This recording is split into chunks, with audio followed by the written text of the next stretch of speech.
Hello beautiful people, you're welcome back to ICM Future TV, where we bring you stories making headlines and the conversation many people are having behind closed doors.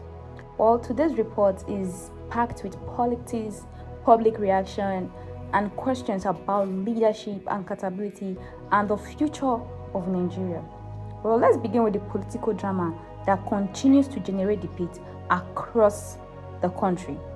Well, it's about a former Labour Party chieftain and an actor turned politician, Kenneth Okonkwo. He recently appeared on Sunrise Daily TV and spoke extensively about the opposition coalition and the future of Nigeria politics. But for many Nigerians, the bigger issue is not what Kenneth Okonkwo is saying today. The question is what he said yesterday.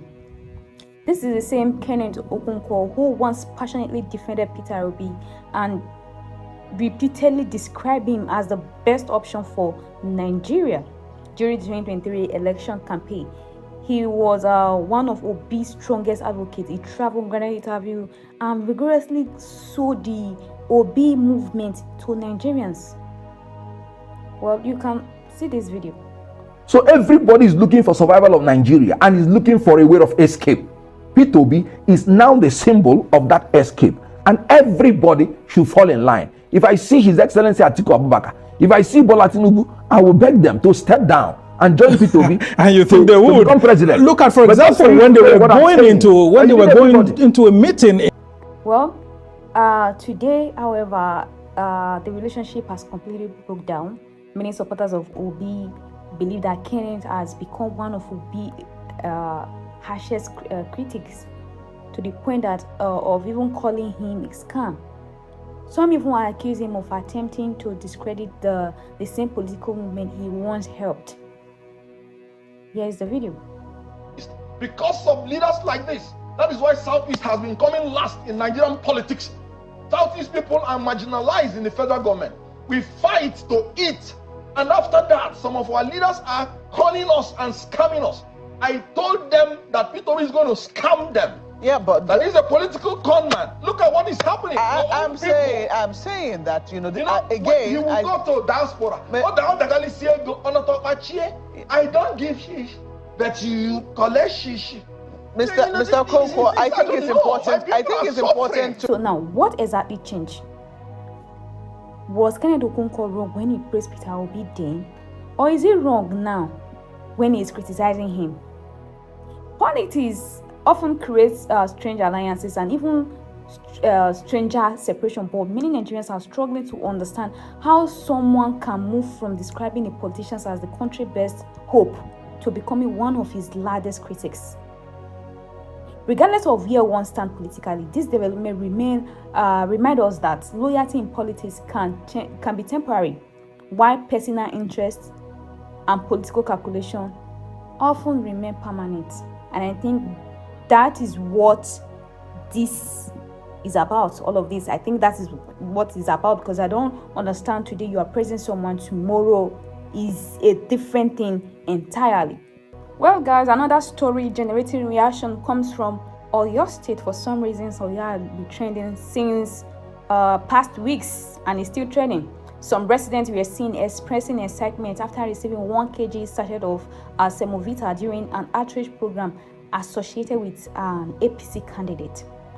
Well, the image and videos quickly spread across social media, triggering intense debate. Here's the video. BSA 2027. Kamatokyo Majajina, Salavali. Kamatokyo for Salavali. Salavali 2027.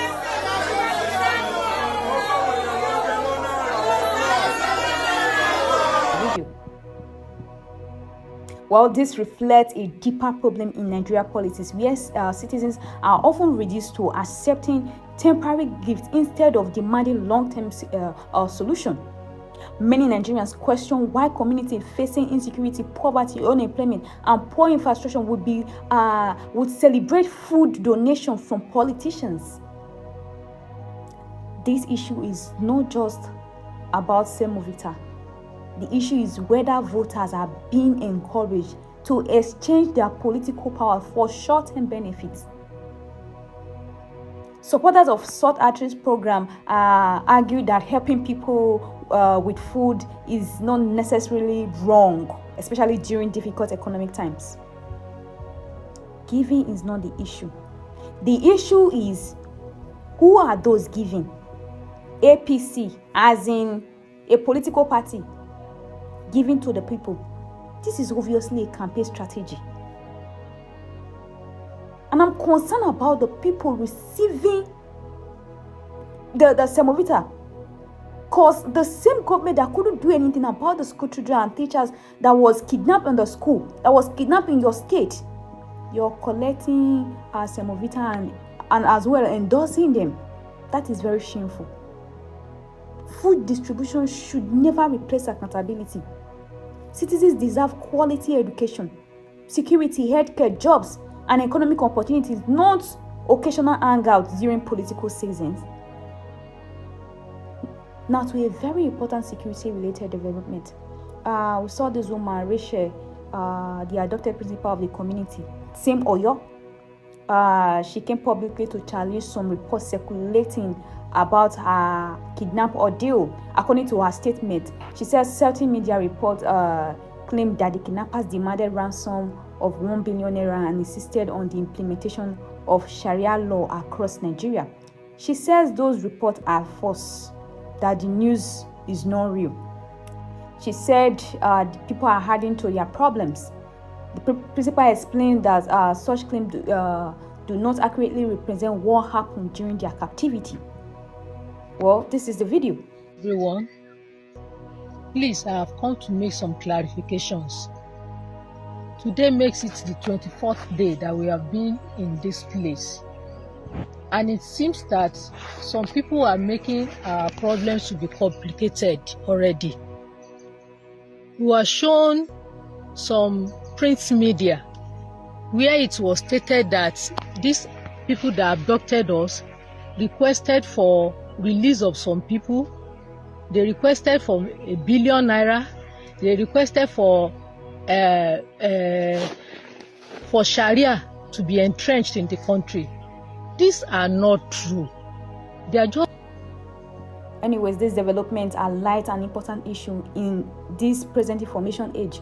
During major security incidents, rumors often spread quickly. Sometimes information is published before it's fully verified.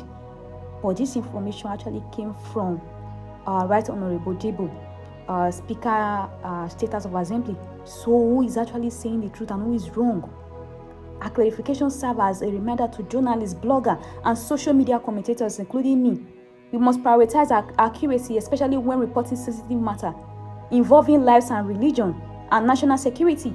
So we should take caution about that. Now, to the statement that has generated the strongest public reaction is that of our First Lady, Senator Remi Tinubu. She reportedly stated that everywhere in the world, even in America, flights are expensive. These were her words. This is the reason why President Tinubu is doing the coastal road or constructing the coastal road, as the case may be. Well, the statement immediately sparked criticism online. Many Nigerians argue that comparing flight costs in America to those in Nigeria ignore fundamental differences between both countries. Critics also points out that the wages in America are significantly higher. Workers earning the minimum wage in the United States generally has far greater purchasing power than an average worker in Nigeria. Beyond salaries, there are major differences in infrastructure, public transportation, healthcare system, electricity supply, security, and overall living standard. The issue is not whether flights are expensive globally. The issue is affordability relative to income. What matters is not the price alone, but how easily citizens can afford transportation after paying for food, after paying for housing, after paying for healthcare or education and other necessity. Supporters of this administration maintain that that major infrastructure projects such as that of the coastal road are long-term investment designed to improve transportation network and stimulate economic growth. But many citizens insisted that leaders must be careful when making international comparison because Nigerians judge their realities based on what they experience daily. Do you get that? So today's headline reveal a common theme, whether it is politicians changing alliance, voters accepting food and that inaccurate reports during security crisis, or leaders comparing Nigerians development with other countries. One question keeps appearing: who is truly accountable to Nigerian people? Who? As citizens continue to struggle with insecurity, inflation, unemployment, and economic hardship, many believe the focus should remain on solution rather than political rhetorics. So what do you think, guys?